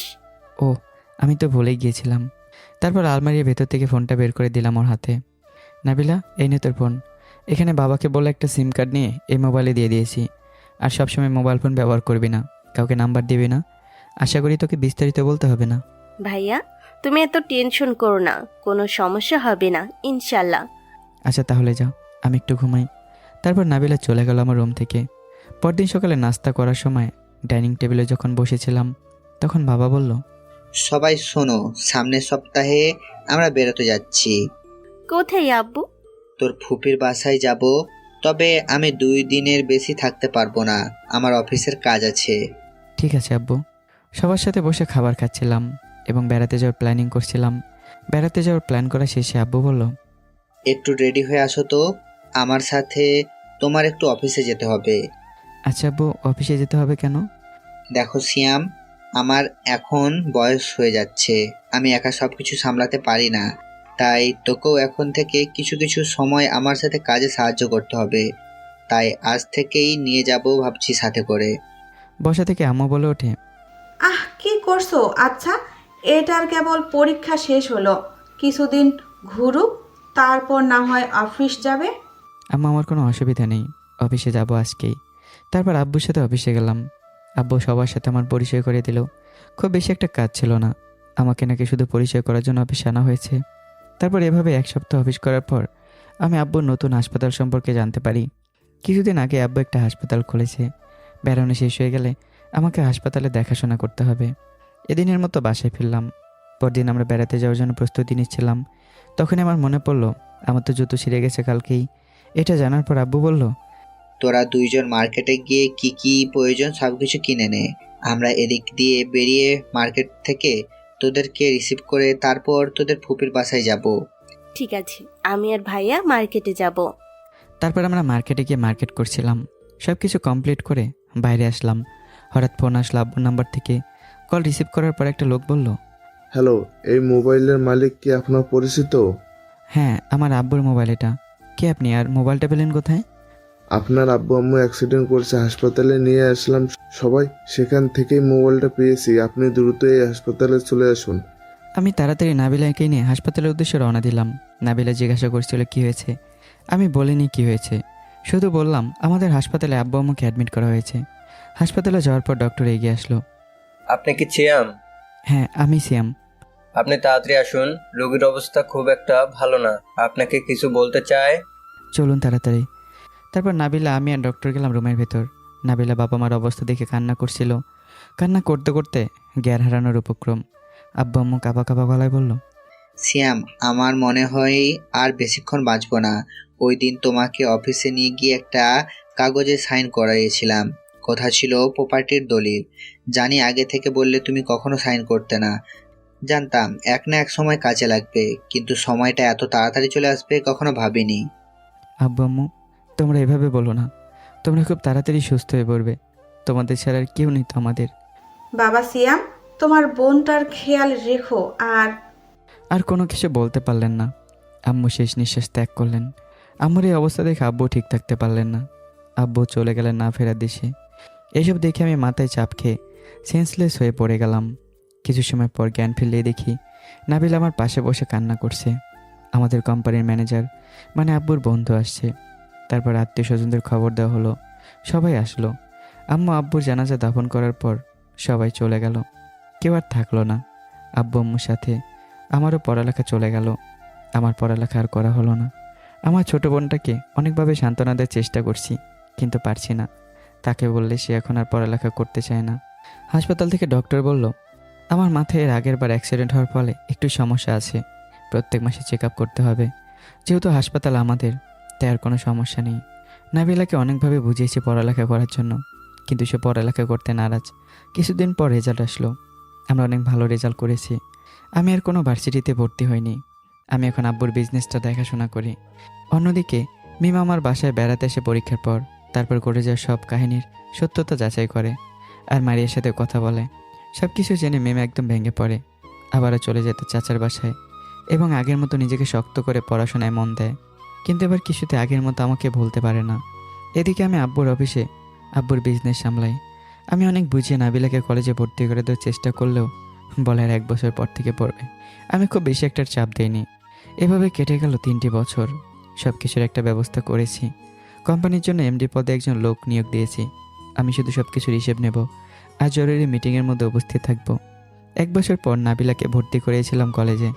ভালোভাবে লেখাপড়া না করায় ইয়ার চেঞ্জ পরীক্ষায় ফেল করে। এর ফলে 1 বছর পিছিয়ে এবার ইন্টার দ্বিতীয় বর্ষে পড়ে সে। এখন আমার মনে হলো আমার পড়ালেখা কমপ্লিট করা দরকার। তাই আব্বুর বন্ধু মানে প্রিন্সিপাল স্যারের সাথে দেখা করলাম, সব কিছু আলোচনা করলাম। সৌভাগ্যক্রমে আঙ্কেল আমাকে তার ভার্সিটিতে ভর্তি হওয়ার সুযোগ দেয়। আমি ভর্তি হলাম, মনোযোগ সহকারে পড়াশোনা করছি। কিছু বন্ধু হয়েছে, সবাই একসাথে থাকি। আমি সবসময় সময় দিতে পারি না, কারণ আমার মাঝে মাঝেই অফিসে গিয়ে খোঁজ নিতে হয়, আবার হাসপাতালও দেখাশোনা করতে হয়। আমাদের ভার্সিটি আর কলেজ পাশাপাশি হয়, নাবিলার খেয়াল রাখতে পারি। আমার বন্ধুরা নাবিলাকে তাদের বোনের মতো আদর করে। আমার বন্ধুরাও নাবিলাকে নিজের বোন হিসেবে দেখে।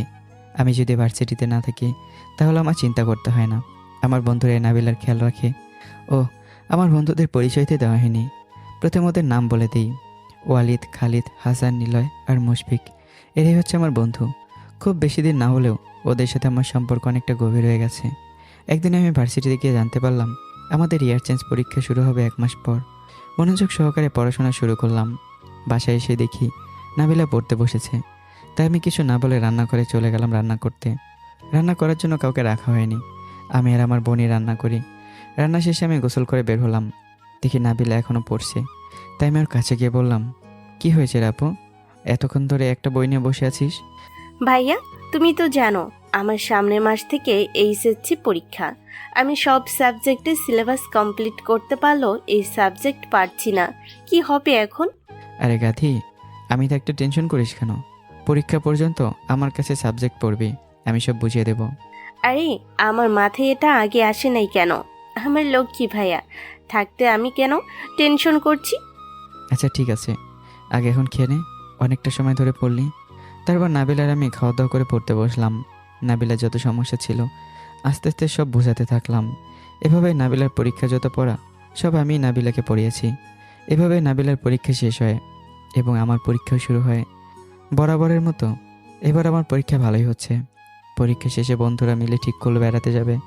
আমার অফিসের কাজ থাকলে আমি যেতে পারবো না, তাই বন্ধুরা বেড়াতে যাবে না ঠিক করলো। তখন আমি বললাম, সবাই মিলে একদিন সারাদিন ঘুরলে কেমন হয়? কোনো একটা জায়গায় গিয়ে ট্যুর দেওয়া, এটাই ভালো হবে। হ্যাঁ, এটাই ভালো হবে, তবে আমরা সাথে আমাদের জিএফদেরও নিয়ে যাব। সেটা তোদের ইচ্ছে, আমি আমার বোনকে নিয়ে যাব, থাকো সবাই। তারপর সবাই মিলে সব কিছু প্ল্যান করে চলে আসলাম। শুক্রবারে বেড়াতে যাব। তারপর নির্ধারিত দিনে সবাই বেড়াতে গেলাম, অনেক আনন্দ করলাম। তারপর আসার সময় আব্বু আম্মুর খবর জিয়ারত করে রেস্টুরেন্টে ডিনার করে যে যার মতো বাসায় চলে এলাম। দেখতে দেখতে আমাদের রেজাল্টের দিন চলে আসলো। আমি চলে গেলাম ভার্সিটিতে। সকাল 11টায় বোর্ডের রেজাল্ট আনিয়ে দেওয়া হলো। এবার আমি প্রথম হয়েছি, সবাই আমাকে অভিনন্দন জানাচ্ছে। কিন্তু আমি প্রথম হয়ে একজনের নজরে পড়ি। কার নজরে পড়ি সেটা সাথে থাকেন, জানতে পারবেন। তারপর আমি প্রিন্সিপাল স্যারের সাথে দেখা করতে গেলাম। স্যার আমাকে অভিনন্দন জানালো এবং বলল, আচ্ছা, তোমার তো অনেক ভালো রেজাল্ট হলো। তাহলে নাবিলার কি খবর? ও রেজাল্ট দেয়নি? স্যার, নাবিলার রেজাল্ট সামনের সপ্তাহে বেরোবে। আমি চাই নাবিলও এখানে পড়ুক। আরে এত আরও ভালো হবে।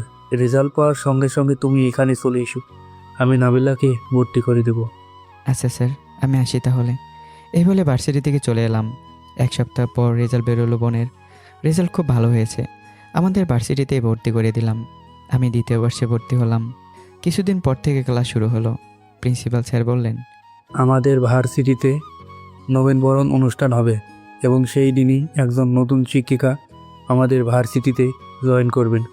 আর নবীনবরণের দিন সাংস্কৃতিক অনুষ্ঠান আছে।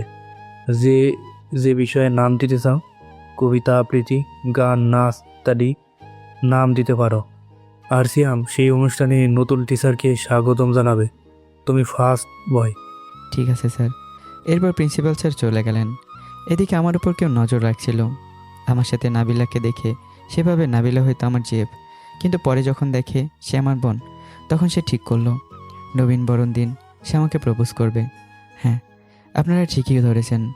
আমার উপরে সেই রেজাল্টের দিন থেকে যে নজর রাখছে সে আর কেউই নয়, আমাদের এই ক্লাসেরই একটি মেয়ে। তার নাম ইরা। আমার আচরণ, ব্যবহার, পড়ালেখার অগ্রগতি দেখে ইরার আমাকে ভালো লেগে যায়। আর যখন নাবিলাকে আর আমাকে একসাথে ভার্সিটিতে আসতে দেখে তখন তার মন খারাপ হয়ে যায়। যখন দেখে নাবিলা আমার বোন, তখন সিদ্ধান্ত নেয় নবীনবরণের দিনই আমাকে প্রপোজ করবে সে। দেখতে দেখতে নবীনবরণের দিন চলে আসে। আমি আর নাবিলা সুন্দর করে রেডি হয়ে ভার্সিটি আসি। আমি নাবিলাকে আমার বন্ধুদের গার্লফ্রেন্ডদের কাছে পাঠিয়ে নিজে বন্ধুদের কাছে চলে যাই। আমি বন্ধুদের সাথে আড্ডা দিচ্ছিলাম, তখন ইরা আমাকে ডাক দেয়। এই যে শুনছো সিয়াম, একটু এদিকে আসতে পারবে? দুঃখিত, আমি একটু ব্যস্ত। আমার বন্ধুরা আমাকে জোর করে পাঠিয়ে দেয়। আমি গিয়ে বললাম, কি বলবেন, ডাকছিলেন কেন? এত ভাবলেন কেন? মেয়ে মানুষ ডাকছি তাই আসা যাবে না? এটা কেমন ব্যবহার? সরি, এখন কি বলবেন বলেন। অনুষ্ঠান শুরু হয়ে গেল। তারপরেই ইরা পেছন থেকে একটা গোলাপ ফুল বের করে আমাকে প্রপোজ করে। আমি মানা করে দিই আর চলে আসতে থাকি। পেছন থেকে ইরা বলে, আমি তোমাকে প্রপোজ করলাম তাও তুমি রাজি হলে না। যতদিন আমি তোমার ভালোবাসা না পাই ততদিন আমি পাগলামি করেই যাব। এদিকে আমি সে সবটা বন্ধুদের কাছে বলি। বন্ধুরা এটা শুনে বলে, তুই অ্যাকসেপ্ট করলে নিলেই পারতি, তারপর দুজন বিয়ে করে একসাথে থাকতি। আমি চাই না আবার এরকম করতে, কারো ভালোবাসায় পড়তে। আমি এখন একাই থাকতে চাই। মনে মনে বললাম, আমি শুধু একজনকে ভালোবাসি, আর সে হচ্ছে মিম। তাকে পাবো না, আর সে আমাকে ভালোবাসে না। আমি আর কাউকে ভালোবাসতে পারবো না। মানে তুই এর আগে প্রেম করেছিস? বল না সব কিছু। বন্ধু, অতীত মনে করতে চাই না, তাই চুপচাপ থাকি। চল অনুষ্ঠানে যাই। তারপর আমি নাবিলাকে সাথে নিয়ে অনুষ্ঠানে গেলাম। সামনেই স্যারদের সাথে বসেছিলাম। মঞ্চ থেকে ডাক পড়লো আমাকে কিছু বলতে হবে, কিন্তু আমি প্রতিযোগিতায় নাম দিইনি। তাহলে নিশ্চয়ই বন্ধুরা আর নয়তো স্যার আমার নাম দিয়েছে। আমি দেরি না করে মঞ্চে চলে গেলাম। তারপর একটা গল্পের ন্যায় আমার জীবনের কাহিনীটা তুলে ধরলাম। কাহিনী শেষ করে সামনে তাকিয়ে দেখি সবার চোখে পানি, চারদিকে নিশ্চুপ হয়ে রয়েছে সবাই। আমি হাততালি শুরু করলে সবাই হাততালি দিল। আমি চাচ্ছি না এই নবীনবরণের দিন কেউ মন খারাপ করে থাকুক, তাই একটু গানও গাইলাম। গান গাওয়া শেষে আমি নেমে পড়লাম মঞ্চ থেকে। এরপরে আরও অনেকেই কবিতা আবৃত্তি, নাচ, গান, অনুষ্ঠান অনেক সময় হলো। একটু পর প্রিন্সিপাল স্যার মঞ্চে উঠে আমাদের উদ্দেশ্য করে কিছু মূল্যবান বাণী পেশ করলেন। তারপর বললেন, এখন আমাদের নতুন অতিথির আগমনের সময় হয়েছে, তাই নতুন অতিথিকে স্বাগতম জানানোর জন্য সিয়ামকে মঞ্চে ডাকছি। আমি মঞ্চে গিয়ে ফুলের তোড়া নিয়ে দাঁড়ালাম। একটু পর একটা মেয়ে মঞ্চের দিকে আসতে লাগলো, আর স্যার বললেন, সবাই হাততালির মাধ্যমে স্বাগত জানাও আমাদের নতুন ম্যাডাম মার্জিয়া জাহান মিমকে। নতুন ম্যাডামের নামটা শুনে আমার বুক ধুক করে উঠল। সামনে তাকে যাকে দেখলাম, হ্যাঁ, আমার সামনে আমার ফোপাতো বোন মিম দাঁড়িয়ে আছে, যে কোনো এক সময় আমার জীবনে ছিল। আমি কোনো মতে ফুলগুলো মিমের হাতে দিয়ে স্টেজ থেকে দ্রুত নেমে পড়লাম, আর কোনো কথা না বলে। আমার এভাবে নেমে যাওয়া দেখে সবাই অবাক। আমার পেছন পেছন নাবিলা আর আমার বন্ধুরা আসছে, আমি খেয়াল করিনি। আমি একটা বেঞ্চের উপর বসলাম, তখনই সবাই হাজির। নাবিলা বলল, ভাইয়া এভাবে এখানে চলে আসলে কেন? হ্যাঁ বল, তুই কেন এভাবে চলে এলি? হঠাৎ করেই আমি পেছনে সবাইকে একসাথে দেখে আর সবার প্রশ্নে কী উত্তর দেব ভাবতে থাকি। কি হলো বল? আসলে আমি আমার মাথা চেক আপ করাইনি অনেক দিন হলো, তাই মাথা ব্যথা করছে। ভাইয়া তাড়াতাড়ি চলো হসপিটালে, ঠিকমতো চেক আপ করাও নাই কেন? এই বলে নাবিলা আমাকে টানতে টানতে নিয়ে গেল গেটের দিকে। আরে কি করছিস কি, একটু আসতে যা, পড়ে যাবো তো, পরে যাই হাসপাতালে। না, তুমি এক্ষুনি যাবা। তোমার কিছু হলে আমি কার কাছে থাকবো ভাইয়া? তুমি ছাড়া কেউ নাই আমার। আরে কান্না করছিস কেন? আচ্ছা চল, আমার কিছু হবে না। তারপর দুজনে হাসপাতালে চলে গেলাম চেক আপ করাতে। এদিকে প্রিন্সিপাল স্যার একটু অবাক হলেন আমি এভাবে চলে এলাম দেখে। তারপর তিনি বিষয়টা ম্যানেজ করে নিলেন আর মনে মনে বললেন আমার সাথে এ ব্যাপারে পরে কথা বলবে।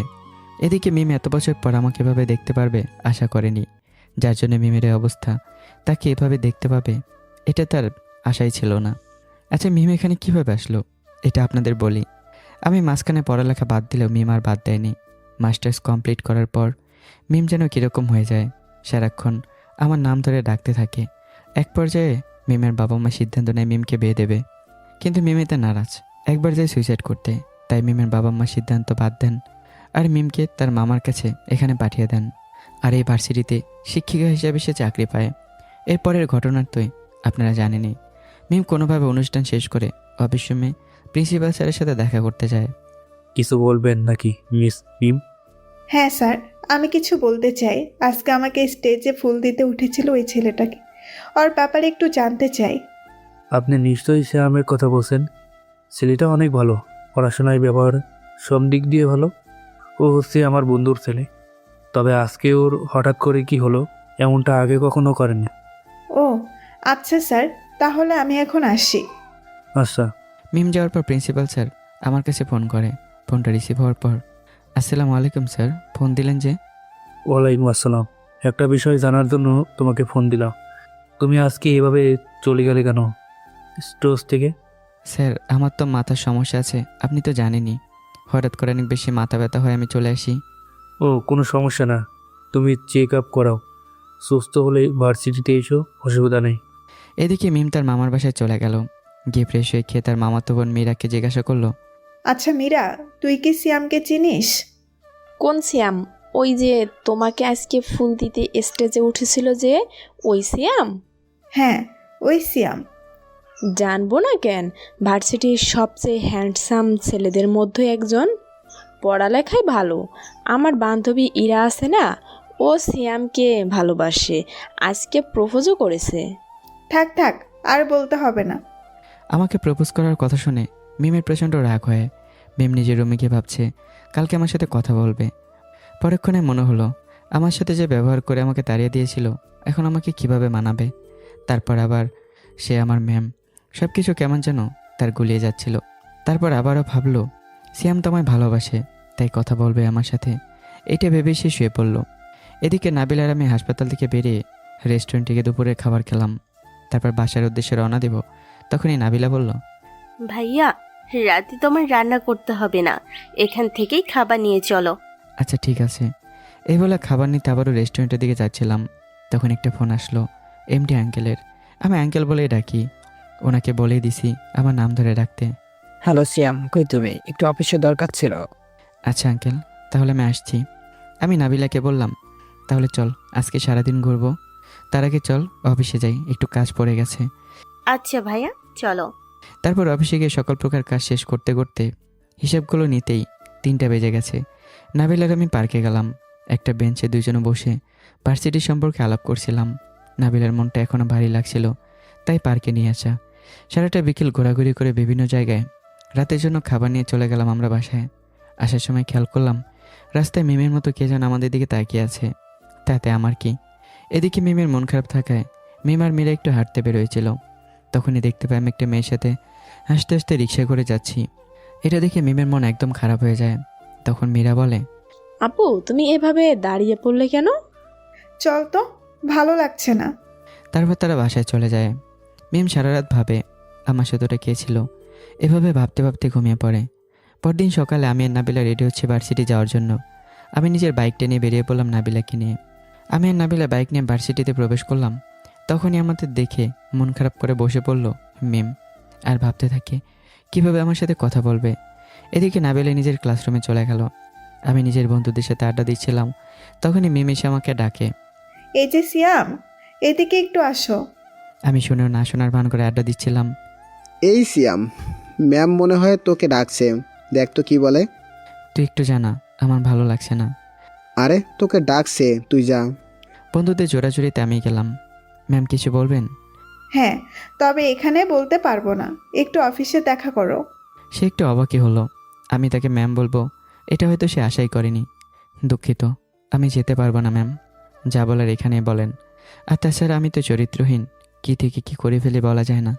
আর কিছু বলতে পারলো না, তার আগে চোখে পানি নিয়ে চলে গেল। আমি চলে এলাম বন্ধুদের কাছে।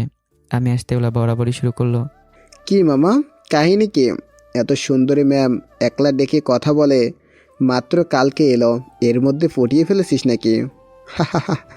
আরে তেমন কিছু না, কালকে ওইভাবে চলে আসার কারণ জিজ্ঞাসা করলো। ও, আমরা তো অন্য কিছু ভাবছিলাম। সাবধানে থাকিস, ম্যামের মতিগতি ভালো লাগছে না, তোকে পছন্দ করে মনে হয়। তুই তো আবার এসব বিষয়ে ডিগ্রি অর্জন করে রাখছিস? দাঁড়া, ভাবিকে বলতেই হয়। বাদ দে তো, চল ক্লাসে চল। তারপর সবাই ক্লাসে চলে গেলাম। তারপর একে একে 2টা ক্লাস শেষ। তারপরে ক্লাসে মিম আর প্রিন্সিপাল স্যার আসলেন। প্রিন্সিপাল স্যার বললেন, স্টুডেন্ট, আজ থেকে তোমাদের ইংরেজি ক্লাস তোমাদের নতুন ম্যাডাম মার্জিয়া জাহান মিম করাবে। সাথে আরও বললেন, ম্যাডাম নতুন, তাই সাহায্যের জন্য একজন সহকারী দরকার ক্লাসের সময়। কি হতে চাও বলো? তখনই মিম, সরি এখন তার মিম নয়, এখন ম্যাম।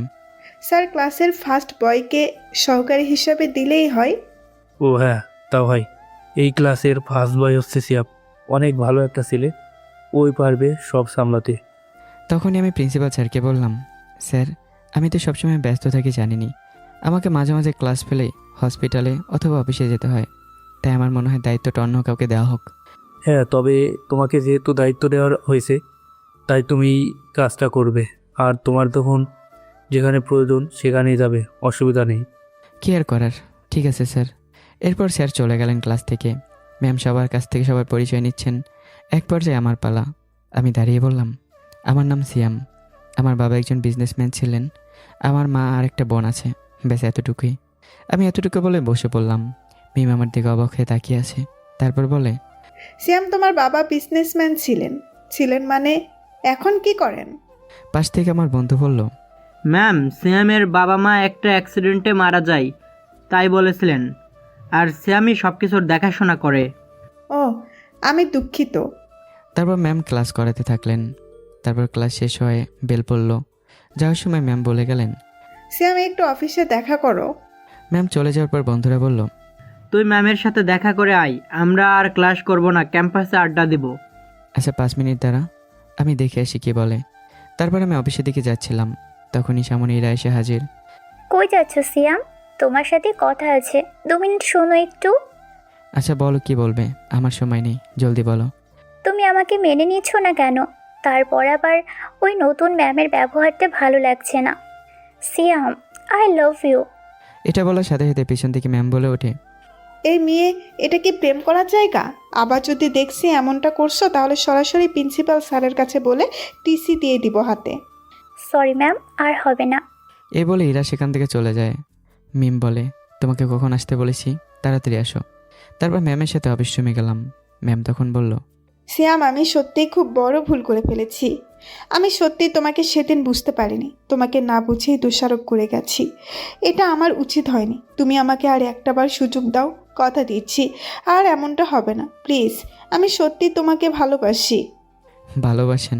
তাও একজন দর্শককে? হাসালেন ম্যাম।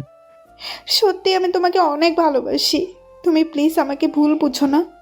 দেখেন ম্যাম, আমি আপনার ছাত্র, আর আপনি আমাকে একটা দরকার এখানে ডেকেছেন। আশা করি আপনি অতীত নিয়ে টানাটানি করবেন না। আর বেশিক্ষণ আমি এখানে থাকতে পারবো না। যতই হোক আমি একজন দর্শক, বেশিক্ষণ থাকলে হয়তো উল্টাপাল্টা কোনো কিছু করে দিতে পারি। তাই আপনার কোনো কথা যদি না থাকে তাহলে আমি চলে যাই। সত্যি সিয়াম, আমি তোমাকে অনেক ভালোবাসি, তোমাকে যথেষ্ট পরিমাণ বিশ্বাস করি। এখন আমাকে ফিরিয়ে দিও না প্লিজ। তোমাকে ছাড়া আমি একদমই ভালো নেই, আমি একদমই বাঁচবো না তোমাকে ছাড়া। আমি কোনো কথা না বলেই চলে আসি সেখান থেকে। এসে বন্ধুদের সাথে বসলাম আড্ডা দিতে। একটু পর নাবিলা চলে আসলো ব্যাগ নিয়ে। এসে বলল, ভাইয়া চলো, আমার ভালো লাগছে না, খুব খারাপ লাগছে এখানে। কি বলিস, কি হয়েছে তোর? আমার একটু মাথা ব্যথা করছে, আর কিছু না, চলো তো বাসায়। তারপর আমি নাবিলাকে নিয়ে বাসায় চলে আসলাম। বাসায় আসলেই নাবিলা চলে গেল তার রুমে। আমি ঝটপট গোসল সেরে দুজনের জন্য রান্না করে নাবিলাকে ডাকলাম। গিয়ে দেখি কাঁথা মুড়ি দিয়ে সে শুয়ে আছে। শরীরে হাত দিয়ে দেখি প্রচণ্ড জ্বর। আমি তাড়াতাড়ি একটা ব্যবস্থা নিতে থাকি। একটা বাটিতে পানি এনে জলপটি দিতে থাকি। অন্যদিকে মিম প্রিন্সিপালের সাথে কথা বলছে। স্যার, আমাদের ভার্সিটি থেকে কি কোথাও বেড়াতে যাওয়া হয় না? হ্যাঁ, যাওয়া হতো, কিন্তু এখন আর যাওয়া হয় না। ভাবছি এবার কলেজ আর ভার্সিটি সবার রেজাল্ট অনেক ভালো হয়েছে, তাই এবার কোথাও বেড়াতে গেলে কেমন হয়? স্যার, এটা তো অনেক ভালো। তাহলে আপনি বেড়াতে যেতে অনুমতি দিন আর সহযোগিতা করুন স্যার। আর আমার কিছু জানার ছিল। আচ্ছা, আমি কিছুদিনের মধ্যেই সিদ্ধান্ত নিব। আর কি জানতে চান বলেন। আমি আসলে সিয়ামের ব্যাপারে জানতে চাই সব কিছু। এত বড় হয়েছে, তাও ভার্সিটিতে পড়ছে। ও, এই ব্যাপার।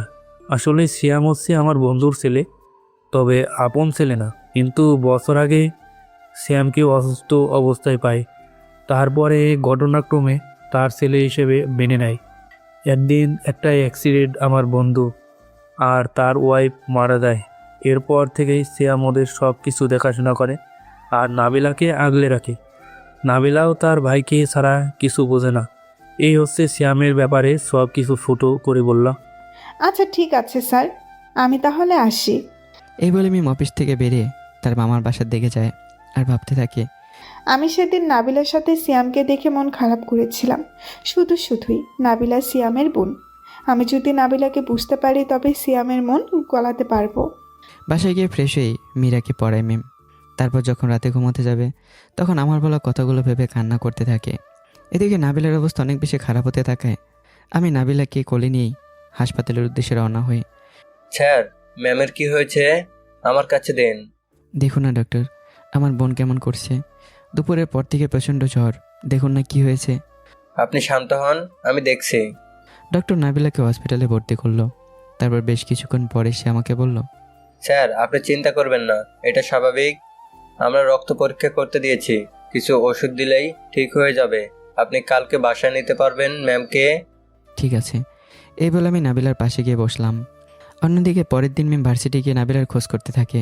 খুঁজতে খুঁজতে জানতে পারে নাবিলা আর আমি আজকে ভার্সিটি আসিনি, তাই হতাশ হয়ে ক্লাসে যায়। তারপর কোনো মতে ক্লাস করাতে থাকে। ক্লাস শেষে বাড়িতেও চলে যায়। এদিকে হাসপাতালে আমি নাবিলার পাশে বসে থাকতে থাকতে ঘুমিয়ে গেছি। নাবিলা ঘুম থেকে উঠে দেখে আমি তার পাশে চেয়ারে বসে ঘুমিয়ে গেছি। তখন সে চারপাশে তাকিয়ে দেখি সে হাসপাতালে। একটু নড়াচড়া করতেই আমার ঘুম ভেঙে যায়। দেখি নাবিলা বসে আছে। আমি কে জিজ্ঞাসা করলাম, এখন কেমন আছিস বোন? দেখি তোর জ্বর কেমন আছে এখন। দাঁড়া, আমি ডক্টরকে নিয়ে আসছি। ভাইয়া, একটু শান্ত হও আর এইদিকে আসো। তারপর আমি নাবিলার পাশে আসতেই আমাকে সে জড়িয়ে ধরে বলে, ভাইয়া, আমি তোমাকে আমার ভাই হিসেবে পেয়ে অনেক খুশি।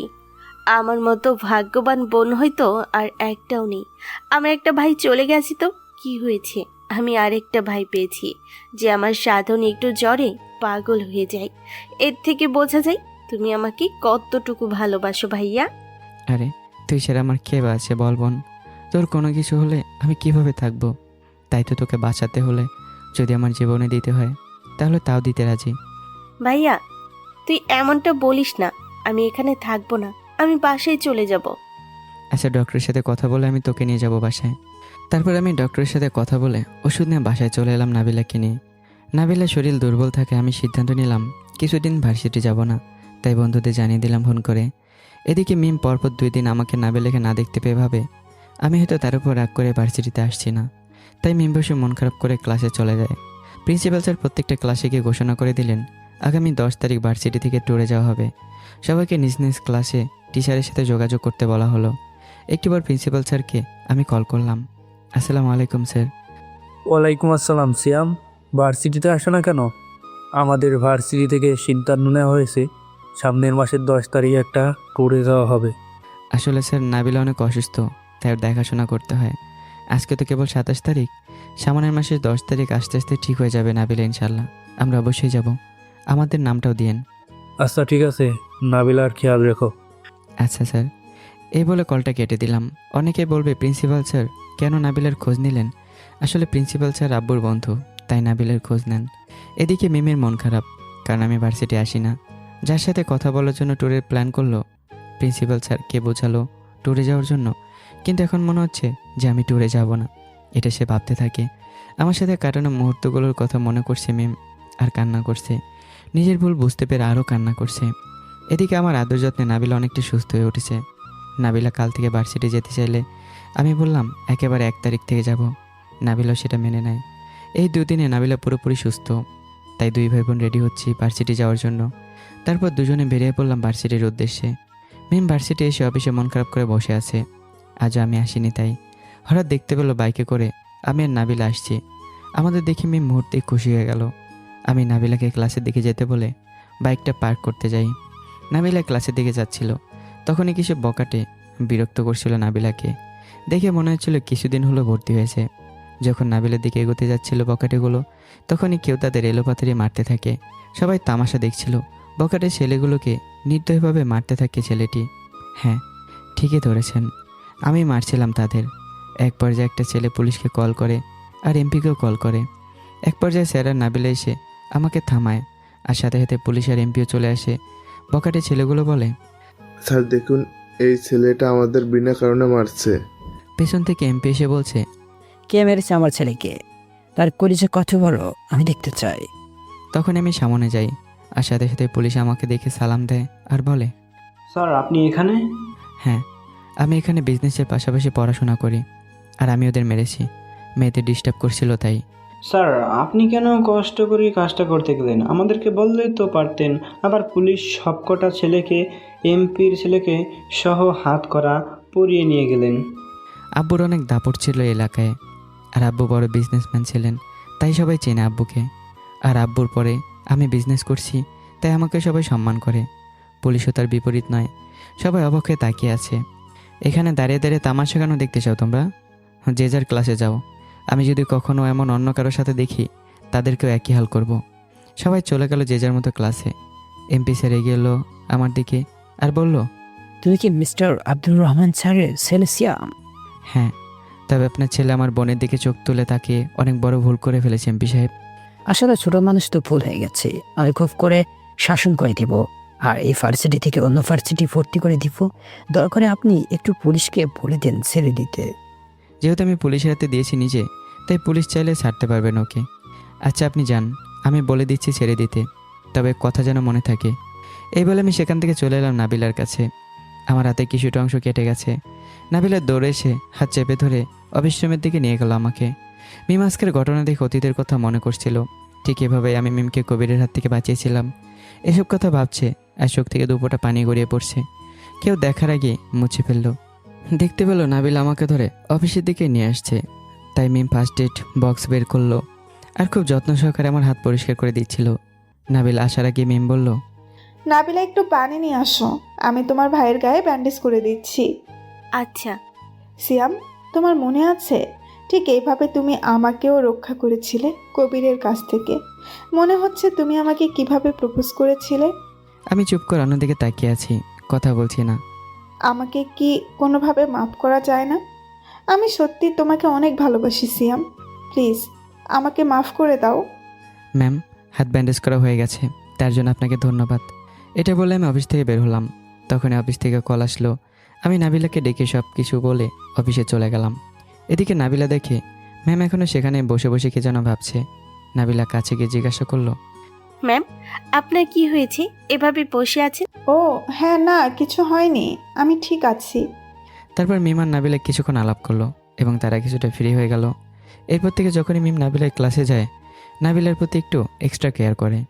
ভার্সিটির খুব একটা প্রয়োজনীয় ক্লাস হয় না, তাই আমি কয়েকদিন ভার্সিটি না গিয়ে অফিসে যাওয়ার সিদ্ধান্ত নেই। প্রতিদিন নাবিলাকে ভার্সিটি নামিয়ে দিয়ে আমি অফিসে যাই। এই ফাঁকে নাবিলার মিম একেবারে ফ্রি হয়ে যায়। একদিন ভার্সিটি শেষে নাবিলা দাঁড়িয়ে আছে আমার জন্য।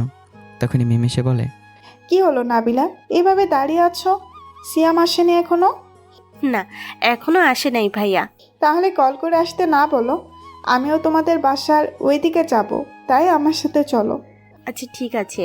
এরপর নাবিলা আমাকে কল করে বলে, ভাইয়া তোর আজকে আসতে হবে না, আমি ম্যামের সাথে বাসায় চলে যাচ্ছি। কিন্তু কোনো কিন্তু না ভাইয়া, আমি ম্যামের সাথে বাসায় যাচ্ছি, এটাই ফাইনাল। আচ্ছা সাবধানে যাবি। আচ্ছা ঠিক আছে ভাইয়া। এই বলে কলটা কেটে দিয়ে নাবিলার মিম হেঁটে যাচ্ছিল, কারণ রিক্সা পাচ্ছে না। এমন সময় মিম বলল, তোমার ভাইয়া অনেক ভালো, তাই না? আর বাসায় রান্না কে করে? বাসায় ভাইয়াও রান্না করে, আবার আমিও রান্না করি, তবে বেশিরভাগ সময়ই ভাইয়া রান্না করে। তবে আমার একটা প্রশ্ন ম্যাম। তোমার ভাইয়াকে বিয়ে করালেই তো পারো, আর কি জিজ্ঞেস করবে বলে ফেলো। সেই দিন আমাদের কথা হওয়ার পর থেকেই আপনি আমার ভাইয়ার সম্পর্কে সব কথা জিজ্ঞাসা করেন। আজকে বিয়ের কথা বলে ফেলেন। আমার ভাইয়াকে কি পছন্দ করেন? আপনি আমার ভাবি হলে আমার কোনো অসুবিধা নেই। কি যে বলো না, খুব দুষ্টু হয়ে গেছো, মাইর দিব কিন্তু। আচ্ছা ম্যাম, আপনি তো আমার টিচার, আপনি তাহলে আমার সাথে ফ্রেন্ডদের মতো আচরণ করেন কেন? তাহলে ভাইয়াকে সত্যি সত্যি ভালো লাগে আপনার? ম্যানেজ করতেই হয় দেখি ভাইয়াকে। তুমি দেখছো আমাকে লজ্জা দিয়ে মেরেই ফেলবে ননদি। বলে জিভে কামড় দিয়ে ধরে। কি বলতে কি বলে ফেললো। ভাবি, আমি তোমাকে বানাবোই। একটা সমস্যা আছে। কি সমস্যা? মিম কিছু বলতে যাবে তখনই আমি বাইক নিয়ে হাজির। নাবিলা, তোর এত দেরি হচ্ছিল যখন আমাকে আরেকটা কল করে ডাকতে পারতি। জানিস আমার কত টেনশন হচ্ছিল। আসলে গাড়ি পাচ্ছিলাম না, তাই হেঁটে হেঁটে গল্প করতে করতে যাচ্ছিলাম। ভাবি না, ম্যামের সাথে। কি বললি? না কিছু না, চলো ভাইয়া, আর ম্যামকে একটু এগিয়ে দিয়ে আসো। আমি প্রথমে রাজি না হলেও পরে নাবিলা জোর করে রাজি হলাম।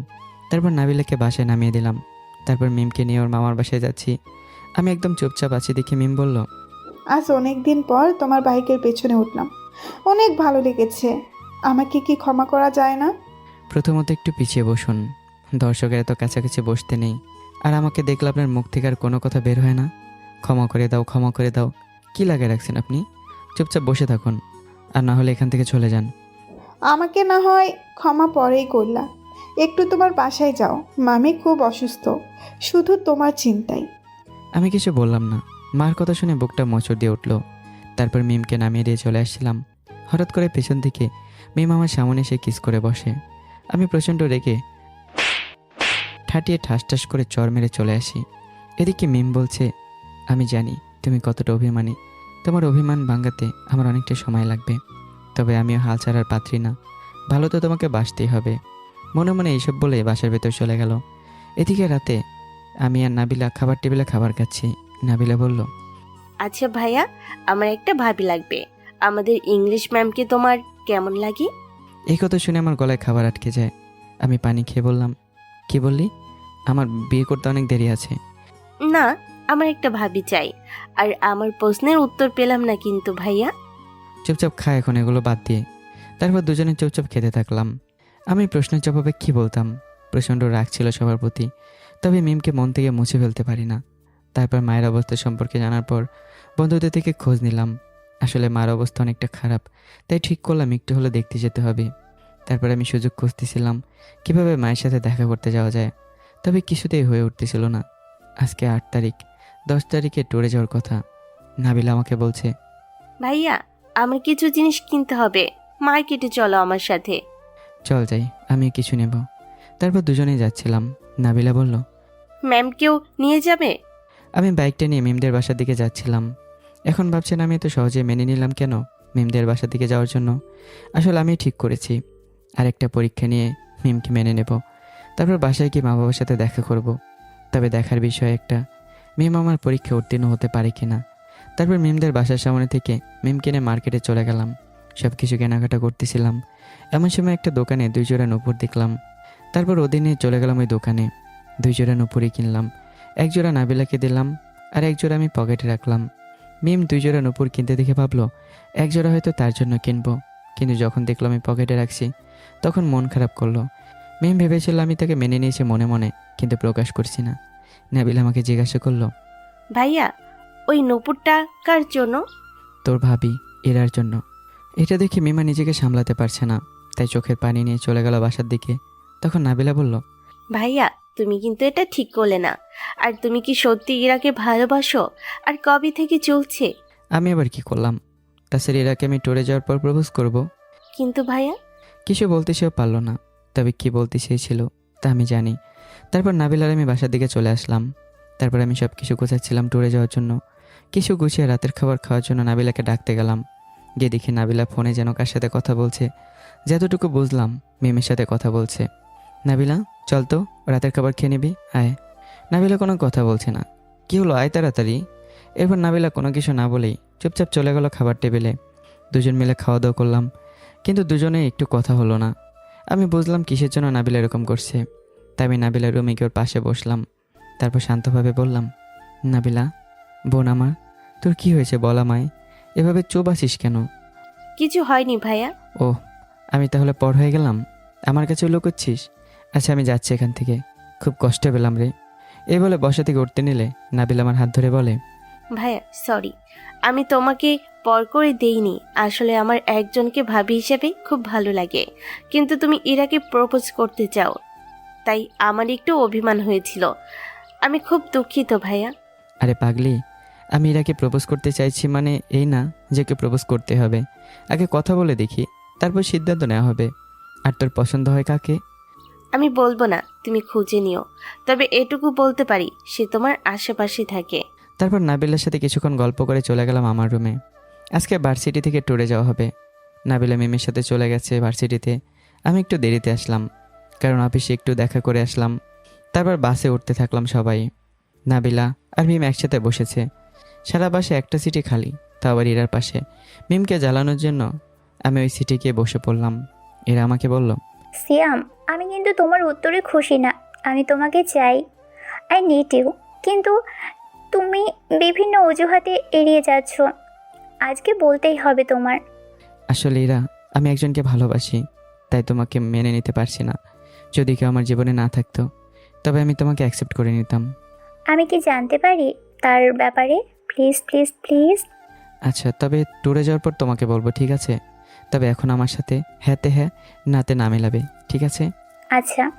তারপর এরার আমি গল্প করছিলাম। এটা পেছন থেকে নাবিল আর মিম দেখতে পায়। তারা অনেকটা সময় ধরে আমাদের দেখছিল। এক পর্যায়ে মিম উঠে শিরাকে বলে, এই মেয়ে, তোমাকে কি বলেছিলাম? এখানে কি চলছে? আমরা তো গল্প করছিলাম। তোমাদের না একসাথে চলতে নিষেধ করেছিলাম। ম্যাম, আমরা তো ভুল করিনি, একসাথে পড়ি তাই কথা বলছি। এখন আপনি সিটে গিয়ে বসুন, সবার ডিস্টার্ব হচ্ছে। মিম রাগে গজগজ করতে করতে নিজের সিটে গিয়ে বসলো। তারপর নাবিলাকে বলল, দেখেছো কিভাবে কথা বলছে তোমার ভাইয়ের সাথে ওই হতচারী? আর তোমার ভাইও ওর সাথে প্রেমালাপ করছে। আমার ভালো লাগে না। আরে ভাবি, সরি। ম্যাম, আপনি টেনশন করবেন না। সামনে বাস, কোথাও থামলে আপনি ওর পাশের সিটে বসে পড়লেই হবে। আমাকে ভাবি বলে ডাকলে খুশি হব, কিন্তু মনে হয় না ভাবি হতে পারবো। টেনশন কইরেন না, আমি আছি কি করতে। আমি কিছু একটা ব্যবস্থা করে দিব। এদিকে মিমকে রাগাতে ভালোই লাগছিল। আমি ভেবেছি আরেকটু রাগানোর পর কক্সবাজারে গিয়ে প্রপোজ করে দেব, তাতে রাগ ভেঙে যাবে। তাই বেশি বেশি দেখে দেখে কথা বলছিলাম মীরার সাথে। মিম শুধু রাগে ফুঁসছে। এক পর্যায়ে চোখে হালকা পানিও দেখলাম। আমি ভাবলাম আর বেশি করা যাবে না, তাই আমি চুপচাপ বসলাম। একটু পর বাস একটা রেস্টুরেন্টের সামনে থামলো। স্যার বললেন, সবাই যার যার মতো কিছু খাওয়া দাওয়া করো, 30 মিনিট পরে ছাড়া হবে বাস। সবাই বাস থেকে নামলাম। আমি শুধু কিছু চিপস আর চকলেট নিলাম। নাবিলাকে নিয়ে বাসে উঠলাম। নাবিলাকে বললাম, তুই আমার পাশে বস, আমি একটু ঘুমাবো, প্রচণ্ড মাথা ব্যথা করছে, চেক আপ করাইনি। এখন তোমাকে কি বলতে ইচ্ছে করছে ভাইয়া? সময় মতো চেক আপ করো না কেন? তোমার কিছু হলে আমার কি হবে? এখন চুপচাপ আমার কাঁধে মাথা রেখে শুয়ে পড়ো। আচ্ছা। তারপর আমি ওর কাঁধে মাথা দিয়ে ঘুমিয়ে পড়লাম। এদিকে নাবিলা কানে হেডফোন গুঁজে গান শুনছে, কাঁধে মাথা দিয়ে ঘুমিয়ে আছি আমি। একটু পর মেয়ে এসে বাসে ওঠে আর নাবিলাকে বলে, আমি এখানে বসি, তুমি আমার সিটে বসো। নাবিলা আমার ব্যাপারে সবসময় সিরিয়াস। সে চায় না তার ভাইকে কষ্ট দিতে। এখন আবার আমার মাথা ব্যথা, তাই নাবিলা বলে, ম্যাম, আমি চাই না আমার ভাইয়ের কোনো অসুবিধা হোক। এখন সে একটু অসুস্থ, আর আপনার ব্যাপারে ভাইয়া এখনো কিছু বলে নাই, তাই এখন এখানে বসেছে, দিতে পারছি না। ও, আমি কথা দিচ্ছি কোনো অসুবিধা হবে না। তাও যখন বলছো তাহলে আমি অন্য জায়গায় বসছি। মন খারাপ করে অন্য সিটের দিকে যেতে নিলে নাবিলা ডেকে বলে, আমি শুধু পরীক্ষা করছিলাম আপনি আমার ভাইকে কতটা ভালোবাসেন। আপনি পাস, এখানেই বসেন। তারপর মিম খুশি হয়ে আমার পাশে সিটে বসে, আলতো করে আমার মাথাটা নিজের ঘাড়ে রাখে। বাস চলতে চলতে হঠাৎ একটু ঝাঁকি লাগে। তখন আমার ঘুম ভেঙে যায়। আমার নাকে একটা চিরপরিচিত পারফিউমের ঘ্রাণ আসে। আমি বুঝে যাই যে যার কাঁধে মাথা দিয়ে আছি সে নাবিলা না, মিম। আমি চুপচাপ উপভোগ করতে থাকি মুহূর্তটা, আর মনে মনে ভাবি গিয়ে প্রপোজ করে দেব মিমকে। আমার ঘুম ভাঙার পরও আমি মিমের কাছ থেকে আর মাথা ওঠালাম না। এভাবে থাকতে থাকতেই একসময় উঠে পড়লাম। একটু না জানার ভান করে বললাম, আপনি এখানে কেন ম্যাম? নাবিলা কই? আসলে নাবিলা একটু ওইদিকে গিয়ে বসে আছে, তাই আমি তোমার এখানে বসেছি। আর মাথা উঠালে কেন? তোমার না মাথা ব্যথা? থাক, আর ধন্যবাদ। এতটুকু বলে আমি কানে হেডফোন লাগিয়ে গান শুনছি অন্যদিকে তাকিয়ে। এদিকে মিম আমার সাথে কথা বলার চেষ্টা করছে, কিন্তু আমি কথা বলছি না, মনে মনে বলছি, আর একটু ধৈর্য ধরো, খুব শীঘ্রই আমি তোমাকে আপন করে নেব। একটু পর আমরা চলে এলাম গন্তব্যে। সবাইকে একটা একটা করে রুম দেওয়া হয়েছে, তবে একটা রুম কম আছে, কি করা যায়? তখন স্যার মিমকে বললেন, মিম ম্যাডাম, আপনি যদি আপত্তি না করেন আপনার সাথে নাবিলাকে রাখতে পারেন। হ্যাঁ স্যার, কোনো সমস্যা হবে না। আমি আর নাবিলা একসাথেই থাকতে পারবো। তাহলে তো হলোই। সিয়াম, তুমি ওই রুমে থাকো। এরপর সবাই রাতের খাবার খেয়ে ঘুমিয়ে পড়লাম। সবাই ক্লান্ত, তাও কেউ আজকে বের হয়নি। পরদিন সকাল সকাল আমি খুব ভালোভাবে রেডি হতে থাকলাম।